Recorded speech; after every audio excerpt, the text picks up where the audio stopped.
இப்ப இருக்கிறா இங்க வந்து அழுதுன்னு இருக்கா? முருகா, இது அழுக இல்ல, ஆனந்த கண்ணீரு. ஆனந்த கண்ணீரா? எதுக்கு இந்த ஆனந்த கண்ணீரு? ஆமா முருகா, இந்த உலகத்திலே என் மேல நம்பிக்கை வச்ச ஒரே ஆள் நீதான் முருகா. அதான் இந்த ஆனந்த கண்ணீர். டேய், என்னடா சொல்ற?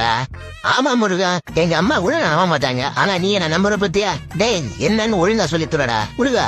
எங்க அம்மா என்ன கடைக்கு அனுப்பும் போது கூட 4 பொருளை ஒழுங்கா வாங்க மாட்டேன்னு சொல்லிட்டு 4 வாட்டி தனித்தனியா கடைக்கு அனுப்பிச்சு அந்த பொருளை வாங்க சொல்லுவாங்க.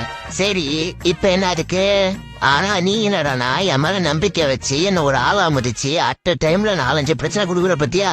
அது நினைக்கும் போதுதான் முருகா ஒரே ஆனந்த கண்ணீரா வருது. டேய், இப்ப நீ என்ன பாராட்டுறியா இல்ல கலாய்க்கிறியா? ஐயோ முருகா, நான் ஏன் உன்னை கலாய்க்க போறேன்? எனக்கு எந்த கவலையும் கிடையாது. எவ்வளவு பிரச்சனை கொடுத்தாலும் இதா பாத்துக்க போறேன். அப்புறம் என்ன, பேசுறதெல்லாம் பேசிட்டு அவனா இப்படி ஒரு பிட்ட போட்டுடா. Download ShareChat.